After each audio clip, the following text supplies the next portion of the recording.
Welcome back to Switch to Linux. We are finally back on the grid. We were without internet there last weekend. It was good up until around Thursday afternoon. People started coming on into the BLM land to watch the eclipse, and then every internet network just completely died because one tower is designed to feed two tiny towns with a total population of, I guess, maybe like 300.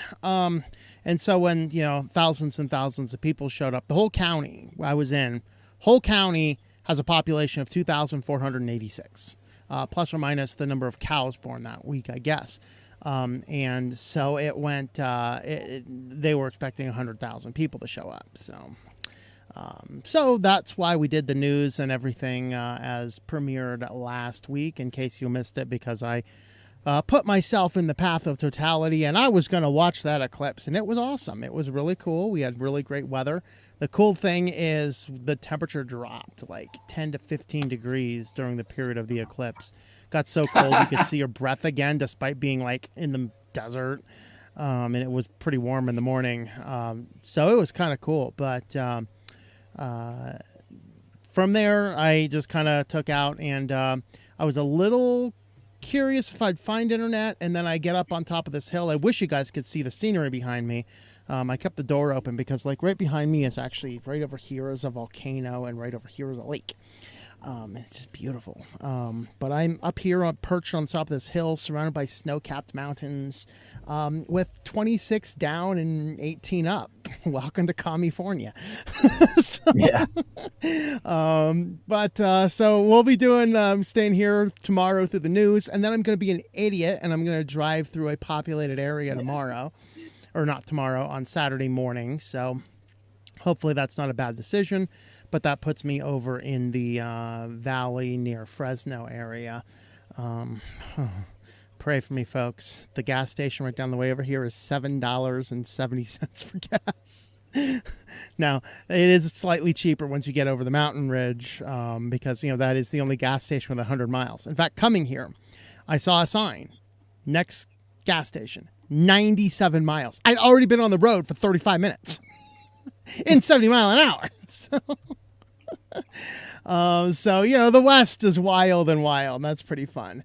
It sounds like the gas prices are finally reaching Norwegian levels.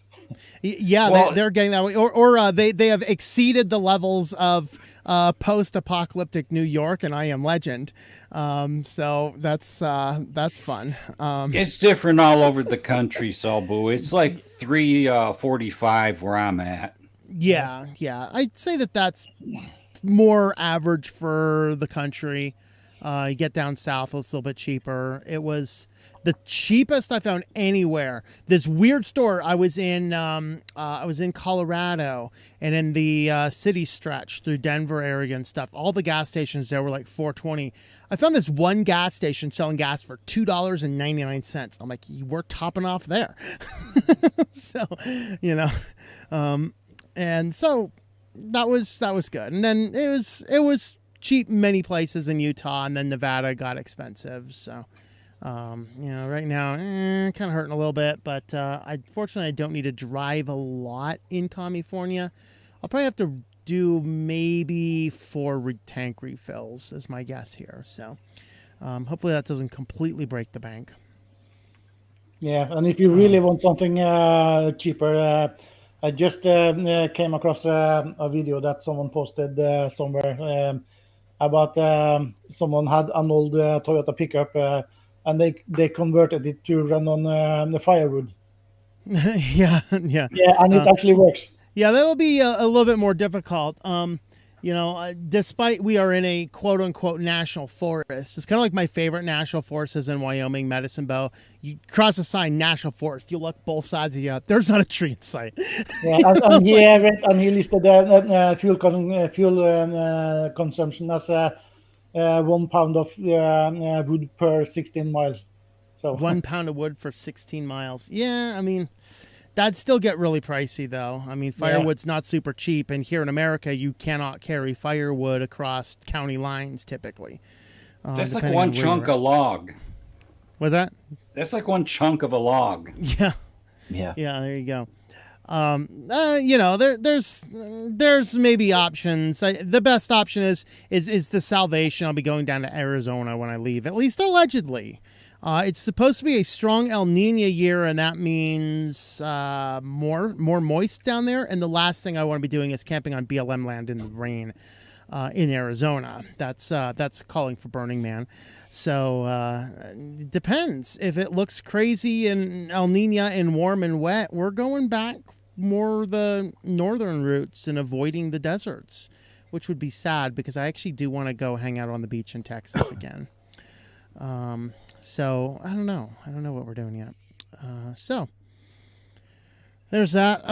We completely broke our policy of getting right into the topic. So let's go ahead and do that. My apologies, folks. We're going to get into the topic and then we'll hang out some more afterwards. So today we're going to talk about being sure to block the trackers. This actually came from an email, and it's an anonymous person seeking some thoughts and advice. And he's like, hey, this would be a good one for the panel. As I was clearing out emails last night, I'm like, oh, that would be a good one for the panels.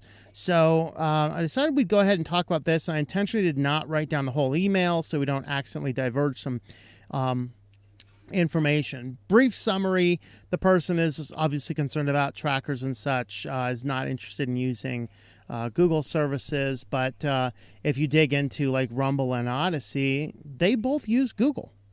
Both of them have Google Analytics on their website.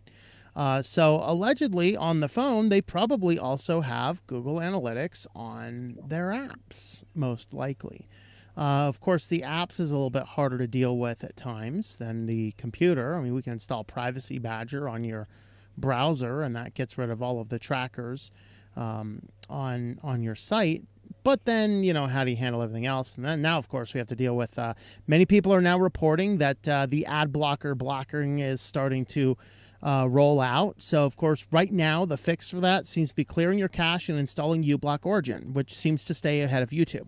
So I wasn't using uBlock Origin on YouTube, and then they started blocking one of my YouTube accounts from viewing things with the ad blocker, which I didn't have installed. So I installed uBlock Origin, and I don't have any problems anymore, at least allegedly. So I don't know if this is going to stick around for a while, but apparently uBlock Origin gets around it. So, but we want to talk about that. But then he also says I'm using a custom hosts file. So we'll talk about that a little bit. And the custom host file works really good if you're on the ClearNet, but he happens to be in a country where one of these types of services may or may not allegedly be lawful or unlawful. And so he's like, well, I need to use Tor to get around it. The problem is Tor, because of the nature of its protocol, bypasses your host file, as does a VPN, as does DNS over HTTPS. So we want to reconcile all these general ideas with some basic tips about blocking trackers and being sure that they're blocked and various things that you can do. So that's why, guys, there wasn't a specific article to this one. I just left more detailed notes, hopefully. Anybody have anything you want to jump in on preliminarily here? I don't. I don't particularly go out of my way to be not tracked other than using, I prefer LibreWolf because it's pretty hardened. Then I harden it up even more with uBlock Origin and Privacy Badger. But yeah, and I guess there's a newer browser that just came out. I want to look at it as soon as I can. Is it Trinium, I think? I do not use a browser on my phone at all. It's disabled. Okay. That's curious. I use a browser over apps. I think that the browser, you can do more control with the browser. I don't even use hardly any apps. I have very few apps on my phone. I have apps for the camera, and I have apps for the weather, and that's it. Okay. I recommend a digital camera and a weather station. A friend of mine got rid of his smartphone, and he absolutely loved it. And then there's the gentleman from your neck of the woods, Salbu. Is what's something Hansen? Who's that guy? Does videos ranting in the woods? Do you know who he is?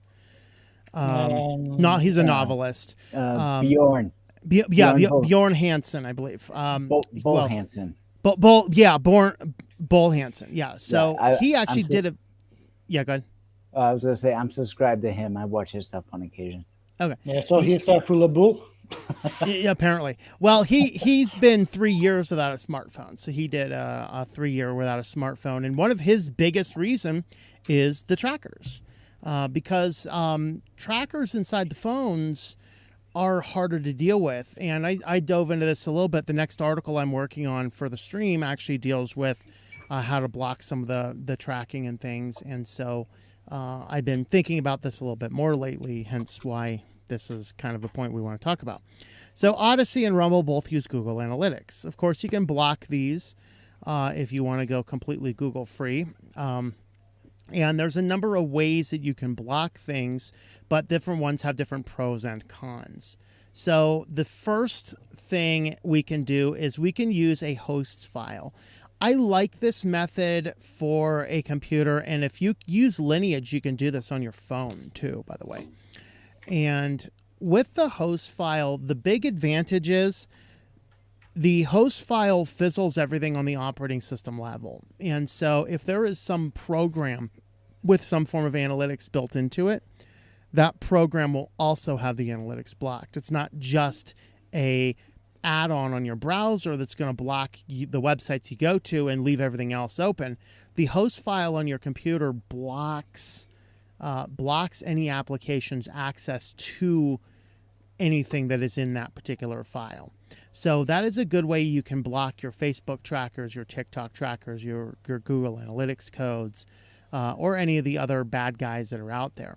The big problem with the host file is if you're using VPN or Tor or DNS over HTTPS, then that will bypass your host file in almost every instance. Now, DNS over HTTPS, this is something on the browser or on some specific internet-ready application or device. If it's some internet-ready application or device, you have very little options. I don't know of a solution here. Maybe the panel can come up with one. Tor, because of its protocol, this will bypass the host file on any application that is utilizing that Tor network by nature of how it works. And there's a cat apparently just walked into screen. And then we have our VPN will also generally do that. That might actually be an operating level thing. So those are kind of the first thoughts. Any comments on blocking trackers with your hosts file?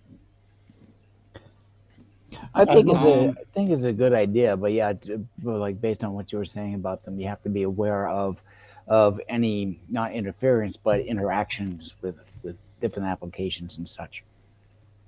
Host file, does it remain the same, or do you have to update it continuously? To keep the ad blockers at bay, you usually have to update it. They're always adding new domains and things, but you can run a script that'll pull off of. There's a couple of the popular ad blocking ones that stay on top of this that are on GitHub.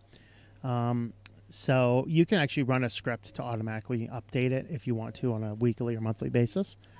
So that's the host file stuff. Yeah, I don't use the host file for blocking anything because I have 6 systems running that would need to be updated. So I use DNS for the same. The same effect. Oh, that is one of the downsides. I did not include in my notes. Thank you. You have to do this on every single device on the network, which is a pain. Yeah, and especially to update it all the time. Yeah. And so, Salbu, talk about your solution to that. Yeah, so I started out using 20 years ago, maybe 22 years ago. They used, maybe it still exists, but there used to be a Windows program that you could install, which was called a web washer. It was a proxy of some kind that intercepted the browser. And you could add domains and so on that would be blocked. And then I discovered you could use the DNS for the same effect. So I have, for I think these 3 Google Analytics domains, .com, .net, and .org. And I have added those as on my DNS server and configured it to be authority for those domains. So they would never resolve to anything by anyone on my network. So Google Analytics is blocked on my DNS level. So one way you can manage your own DNS, if your router doesn't, is you can do Pi-hole. So Yeah. Pi-hole, you utilize a Raspberry Pi, and you just create the, it's a good, easy to use web interface. You can add white lists, you can add black lists. I don't know, are they using the more woke terms for those? I don't know. Don't care. But basically, you can allow some traffic through. You can block other traffic. Easy to manage. Pi-hole will also now manage DNS over HTTPS. We'll talk about that a little bit more, I think. But this is a really good way if you don't have a complicated VM type system or a router that allows you to do it, because then what you do is you set up the Pi-hole and then you tell your router to get all your DNS from the Pi-hole. And so it'll create this loop where everything will route itself through that Pi-hole.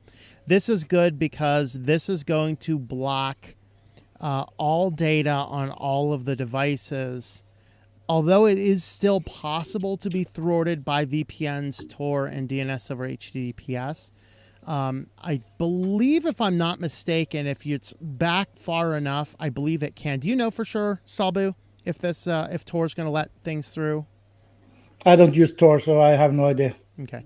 I'm pretty sure Tor will bypass even this, because Tor utilizes its own DNS systems. Just to make sure everything is going the way it wants. It will bypass any blocking, which I believe is one of the cited features of Tor, to circumvent any blocking. Yep. Yeah, which, but in this case, you're not worried about being tracked anyway. So if you're over on the Tor project, you're not worried about being tracked much anyway. VPNs can still get around this, and DNS over HTTPS, I think, still can. And that's why that DNS over HTTPS is, in my opinion, the worst of all of them. Although if you can set up a canary domain on your network utilizing your Raspberry Pi, you can force all DNS over HTTPS to use your own system instead of theirs, in which you can get around that. So this route, what you can do is it'll block all devices on the network, all applications, any smartphones, anything connected to that network is going to be sufficiently blocked. So that's how Pi-hole does it. I do this personally on a router level because I'm using pfSense, which is a open source router system, and the pfSense allows you to set this up inside of it. So that's what you can do. Now, if you were like, I want to build a pfSense router, I would look in something like OpenSense. pfSense, since I set mine up, was purchased by a company, and they may be moving in directions that aren't quite as FOSS friendly.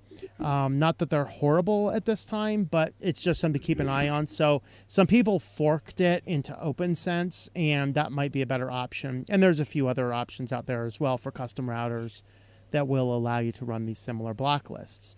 So your router and your Pi-hole are both excellent ways of blocking data like that.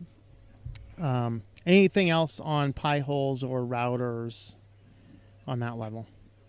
Yeah, so using Pi-holes, a Pi-hole to block, among other things, ads and tracking and so on. It's quite excellent because it's a very, I have not used it, but I understand that it's a very easy to use web interface. Mm-hmm. And you can configure to automatically update the list of IPs to block and so on, and domains. Yeah. We have a comprehensive Pi tutorial. You can find the tutorial for it on the website at switchedtolinux.com, and we also have the video on all the platforms. You can search it up.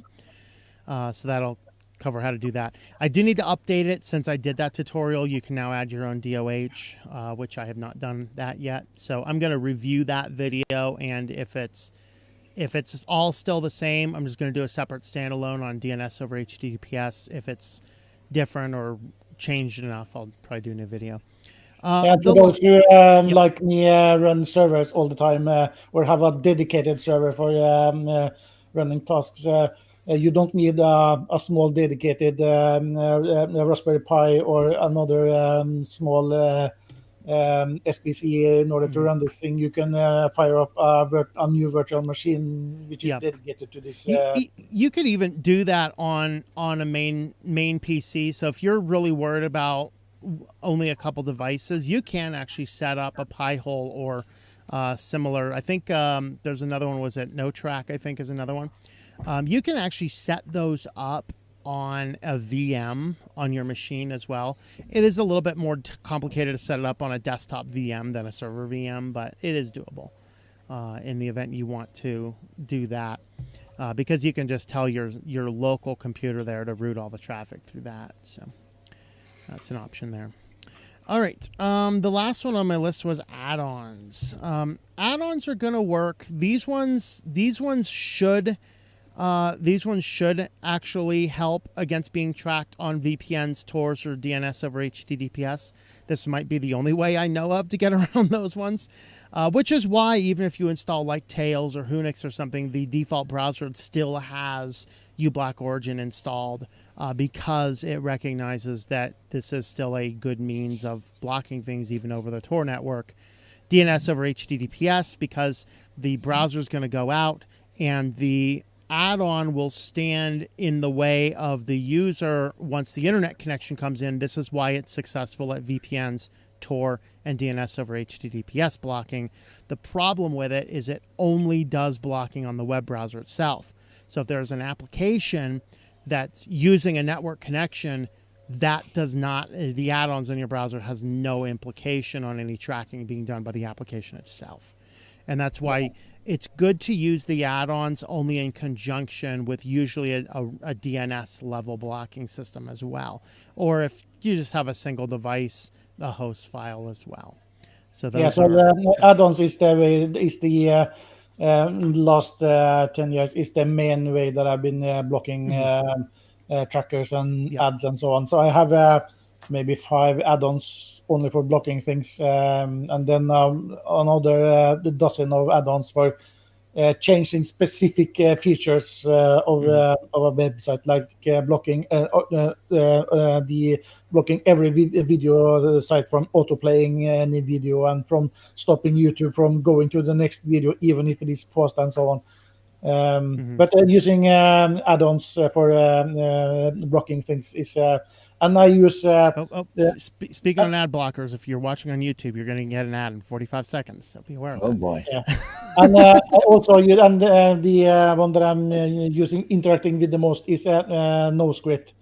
So I have configured it to block all JavaScript, and then I only allow enough of JavaScript for a site to work. Yep. And over time, everything that I care about works just the way I want it, and there's no tracking anywhere. So you mentioned some of the add-ons there, but let everybody tell me what add-ons you're using. I use uBlock Origin and Privacy Badger together, and them are the only two that I really use. Okay. Yeah, those are the two real good ones. Yeah. So I use AdBlock Plus, and I use Ghostery, and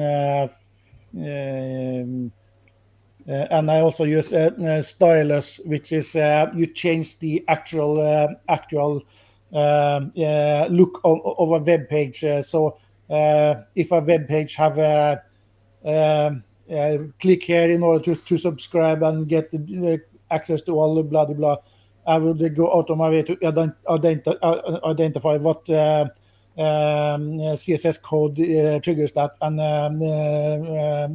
just disable it and hides it away.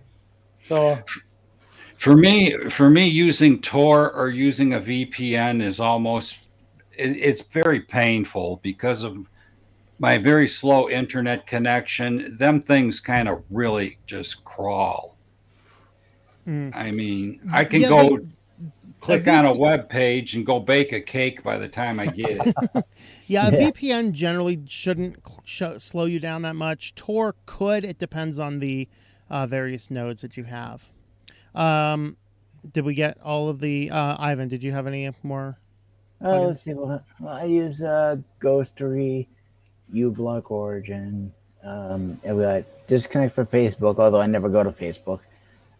Privacy Badger, Disconnect, and I've got one Ad Blocker Ultimate, and what's this one? Start Page Privacy. Oh yeah, I forgot about that one. The Start Page Privacy tool. That's a new one from Start Page. That does a decent job. So yeah, the ones that I use generally have been mentioned here. Privacy Badger, uBlock Origin are two really good ones. And we're not talking about just blocking ads because we don't want to see ads. I mean, that might be true, but we're talking about blocking the trackers that are used to buy and collect and sell and merge your data together. And of course, you guys in California, as soon as the new law comes into effect, it has been passed and signed. It takes about another year to come into effect. There will actually be a single place where you can go to say, nobody may sell my data. It's like, California, why are you the model for what we should do countrywide? These devices, uBlock Origin and Privacy Badger, uBlock Origin actually will stop a web page, and the web page will actually beg you to turn off your blocker. Yeah. Yeah. Well, I get some of those just with my host file. Like, I don't run ad blockers everywhere because the DNS blocking that I do that gets, regular updates. Well, I get pages that's like, turn off your ad blocker. I don't have an ad blocker. Yeah. So, but I have found on those pages, uBlock Origin usually gets around that. So if your uBlock Origin updates itself, then you might actually have. Yeah, I kind of view that as if they want me to turn off my ad blocker, the web page ain't worth visiting. Correct. And the reason, if you're watching this, you don't understand why. It's not that we're cheapskates and we don't want to see ads on the internet. That very well also may be true, but the malvertising campaigns are increasing, not decreasing. And Google and Facebook and Microsoft, they make money for all these ads, and they do not care if it's a malicious ad that's being sold. In fact, I just added into my news list here a bit ago, and I forget which site it was. It's KeyPass. KeyPass right now is being targeted for malvertising. So there are not KeyPass XC, the original KeyPass. There are ads now for KeyPass. If you click on that, you land on a landing page that looks like it's the KeyPass website, and the application you download is malicious. I'm sorry, there's too much malware in ads. And, if Google would fix that, I'll use Google as a placeholder for Google, Facebook, Microsoft, everybody selling ads. If they fix the ad problem with malware and they stop being so aggressive on pushing an ad every 3 minutes on a video, I wouldn't care. But if you're going to force me to watch an ad every 3 minutes, I'm sorry, it's highly distracting. And I don't just sit there. I don't sit there and just watch YouTube. Let's watch YouTube. I play it while I'm doing work. And if my mind is involved in the video, and then boom, there's an ad break, and then all of a sudden, the ad, for whatever reason, is 700 decibels higher than the video, and now it completely destroys my entire concentration of what I was working on. It's useless. I may as well not watch it at all. So if they want me to just... It's no fun watching ads when you really don't have any money to buy things. That's another point. I'm not sure if anybody has noticed that Bidenomics has not been good for America. People do not have extra money to spend, and I'm sick of seeing your ads for your cheap Chinese crap. We need to curb consumerism. So, oh my God, that might crash the economy. It just means that a couple more CEOs might have to give up a couple more yachts. I don't know. But that's me. Call me crazy. Some people might call me a communist. I'm not, but So mentioning, since we're talking about ads in its various forms, there are the new type of ads that is more and more increasing is the built-in ads, where the video host or the channel host will interrupt himself by reading an ad or playing a video. Back up until about 1992, the UK had a rule about broadcasting, which there was nothing else at the time, where advertisements had to be specifically separate from the main program. There could be no inference between the two. Embedment. So what they did was there was an interruption, and for about a second, the screen was black, and then the ad came, and then the ad was finished. There's another black screen, and then the program continued. He is doing the same in his channel, only he waits until the video is completely finished, and then there is a second of black, and then he has an ad which he is Which channel is that? Jay Foreman, and he plays them, acts them out himself in a funny way. So it's sometimes actually worthwhile to watch it because it's so silly. Yeah, there are certainly some companies out there that are just, that they're targeting, you got the progressive companies, you got the conservative companies, and the guys in the middle that don't really care, and you see these starting to creep up. And I've said it before. I see like one more Manscaped ad. I'm sorry, I'm just unsubscribed from whatever that channel is. I like to see them show that on NBC at family time at night. There you go. But That'd it's just be like, fun. it does actually really annoy me when halfway through the video they're, like, especially if it's a 4-minute video and you put a 1.5-minute ad block in the middle. It's like, I'm sorry, it's not even worth watching your crap. Although I don't mind if they're near the end. I don't mind if they're at the very beginning. I don't mind if they're at the very end. It's just when you interrupt your content for it. Well, guys, ads have been a problem ever since they came out with radio.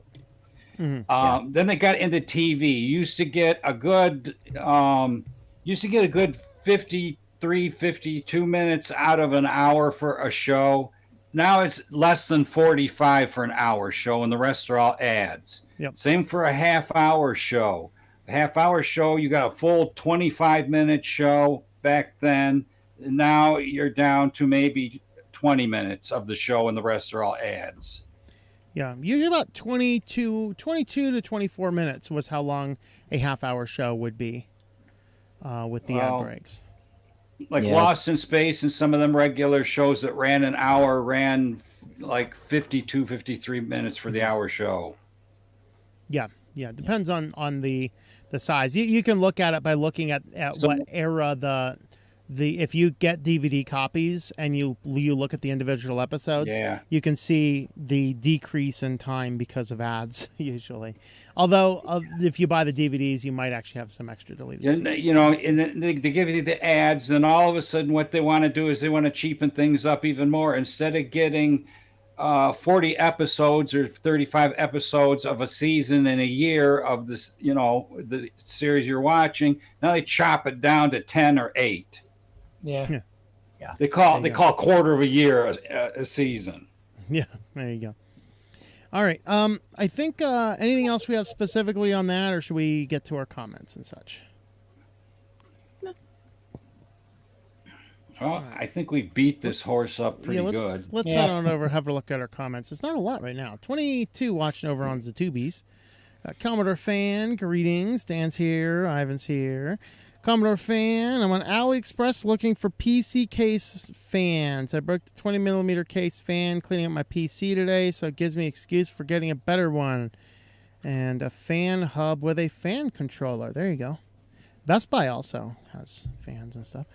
I have two 120mm case fans zip tied together at the moment. There you go. Hey, I have a couple computer fans built in the van. I actually have one down here. When it's cold out at night, I crank the guy on, and it will. It basically takes cabin air and puts it into the battery compartment, keeping it warmer. About 5-10 degrees warmer, actually, I found, because I don't want the batteries to get too cold. Just can't do that. Let's see. Don't touch that. Let's see. Did I miss something there? Okay. I've only started hearing about them. Yeah, they're Chinese, I believe, right? So they weren't really popular over here. Well, a few news channels report on China, and they hate Temu. Yeah. Temu is just cheap junk. It's just cheap junk. That's Temu is peak consumerism. It's just like throw just a couple of bucks, a couple of bucks of the cheapest stuff and hope that the gamble pays off. Let's see. Retro Recipes did a video looking at ways to reduce his phone usage, but he still ended up with an Apple Watch with a cell data. There you go. Die Master, which is better, PF Blocker or Pi-hole? PF Blocker, I believe, being the PF Sense add-on that you use versus Pi-hole. Definitely Pi-hole is better.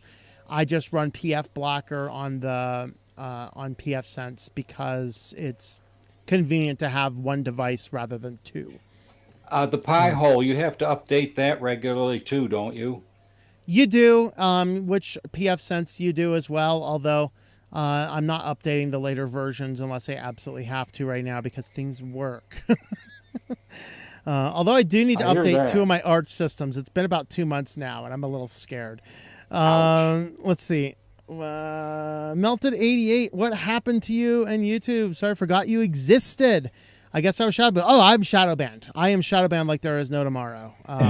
You know, we got, I mean, our subscriber count still counted. I think we just crossed 63,000 subscribers last week, and I still only unshot about 2,000 views per video because, you know, people want to go watch ad-laden stuff from, you know, the modern trendy guys instead, I guess. I don't know. Yeah, I'm not sure if Melted Idiot was just talking about last week, of course. So we were out from streaming last week just because of the eclipse. But, let's see. Privacy Badger, Justin says. Yep. Use AdBlock Plus whenever possible. Also use Tor Browser as well. Tor Browser usually has uBlock Origin embedded, I believe. KeyPass malvertising can be prevented with Firefox if you disable Puny code. Okay. Pop-up started with Java. 23-30 minute per show as of 1998. Anyone use LibreWolf? Yes, a few of us do. I Dan do. uses it. Dan uses LibreWolf a lot. It's my main driver. Okay. I use it as my backup system. Yeah, I'm kind of the same on that one. Let's see. So if I stick to like my Firefox browser, privacy browser actually does stop most trackers. If you're just on your browser and you have those two, then yes, Privacy Badger and uBlock Origin. You want that combination. uBlock Origin, Privacy Badger, Decentralized, Canvas Blocker, and Custom Profile. All right. Let's see. We got over on Odyssey. We got 20 currently watching over on Odyssey. Wherever on Odyssey this. Oh boy, we have GIFs and cats. We have a space alien kitty UFO over there. Thank you, Muko.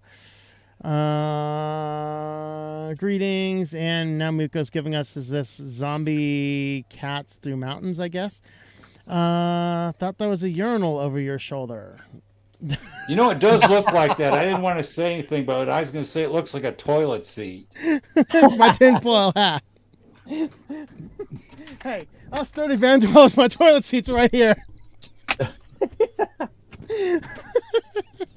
Busted. We don't have urinals around here. I use bottles for that. I'm going to have to find a bedpan now. That sounds great. Not sure how accurate the browser test is, but play the EFF's Cover Your Tracks. Brave and LibreWolf comes in second. There you go. Anyone know anything? Know how it is with Vivaldi by chance? Vivaldi's basically just a skinned Chrome. The theming is proprietary, I believe, and the rest of it is still the open source. And the cat's over here. Is that cat on Facebook? I don't know what that cat's on. I don't know. OpenWRT with stubby quad 9 DNS over the router. So OpenWRT is good. You can actually buy commercial routers that are compatible with OpenWRT.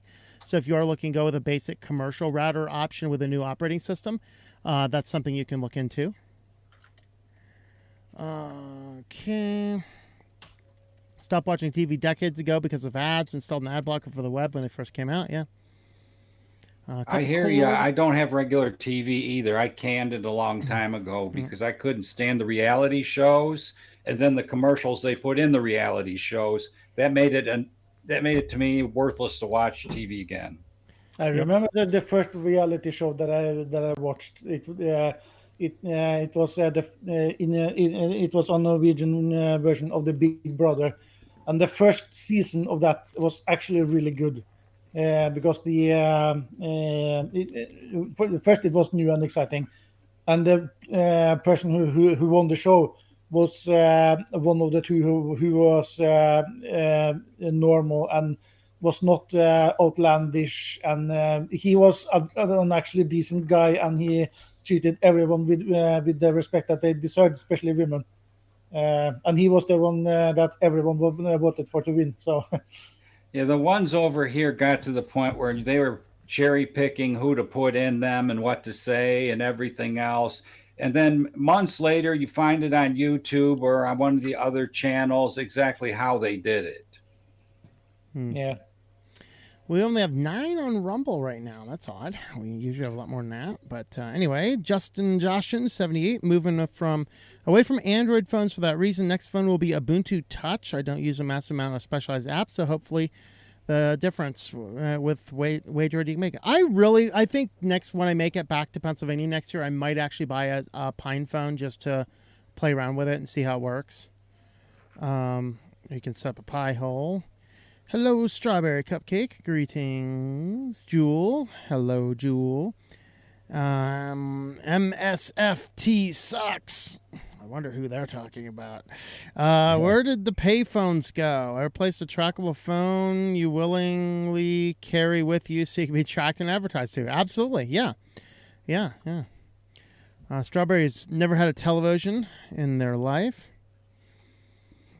So much ads, yes, indeed. Yeah, Superman don't have a place to change anymore. I know.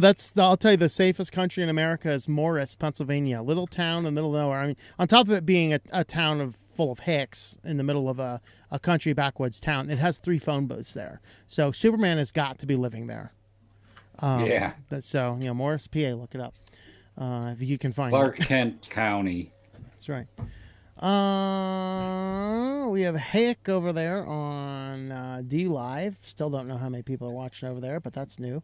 And 2 watching over there on Twitch. Nobody's talking over there. So, let's see. uBlock Origin and your uTor blocker fight each other. Just so you know. Okay. Use one or the other. Yeah, you're gonna get stuck in an infinite loop. Disable your ad blocker. Disable your other ad blocker. Disable your other ad blocker. Disable your other ad blocker. Your ad blocker's blocking your ad blocker. I know. That's all I need is an ad blocker blocking my ad blocker, or the ad blocker.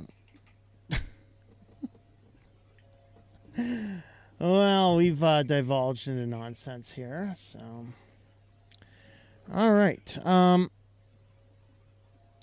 Anything else before we wrap it up? Oh, we'll wrap it up a little early. That's good. Actually, I've not eaten yet, but it's actually still fairly early. It's over here in California. It's not even quite 5 o'clock yet. So we will have a hangout for any supporters that want to jump on in. We'll cut the show off here, and then we'll hang out for probably about another 45 minutes until around 8:30 Eastern. We can go and hang out. And there is Rumble. There is Rumble. Yes, there is Rumble indeed. So the links for the Hangout are over on the supporter channels. Thanks for your support, everybody over there. One more thing. I guess the short story did get put out. I think I got it put out on Monday. It's a little bit of a longer one. And so you can find that over there. And I put out the audiobook version right with it. You can download the audiobook version until the 15th of next month, when we should have another short story up by then. And with that, tomorrow, weekly news roundup, of course. Saturday, I think I have a pile of things I still want to do videos on, so presumably we will have a video on Saturday as well. But I won't be there to monitor it because I'm going to be an idiot and drive through a very populated place of California on Saturday because, yeah, I'm an idiot. But that's my plan. Yeah, so occasionally I'm planning. a tip for you from the last time that you were in California: don't go into the big cities if you want to go to the internet. Yeah, well, it just depends. If you're in North Highlands, Verizon doesn't seem to work well there, but T-Mobile works great. But if you go just like 3 blocks up the road to Citrus Heights, internet works good up there. So yeah, depending on where you're at. Now, the best internet, I think that the 2 best places I've found with internet in the country have both been in the middle of nowheres, which is funny. One of them is actually the National Forest, the Angeles National Forest, north of Los Angeles. It's like 40, 50 miles north of the city. That place has the fastest internet I've ever seen. The second fastest is actually on top of the mountain in Pennsylvania, for whatever reason. It's really good internet. But here at this top of this mountain right here, we have really good internet as well. And maybe what I'll do here, let me see if I can move myself out of the way and show you guys some of the scene here before we leave. I'm not sure I can, but we'll give it my best go. I just need to do some adjustments to my ISOs and stuff. There you go.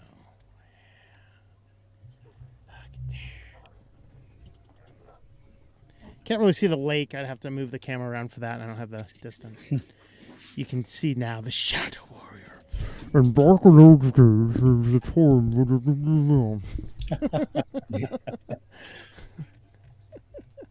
All right. Well, we're gonna wrap up here. We'll keep the hangout open for about the next 45 minutes. If anybody wants to jump on and hang out with us off camera, you can go ahead and do that now. We will catch you guys later. See you tomorrow. Weekly news roundup, and there will be a Christian video tonight. We are wrapping up the book of Amos. So after that, then we might take a week or 2 off. I don't know yet, but we'll figure it out from there. With that, thanks for watching, and we'll see you guys next time. So say we all.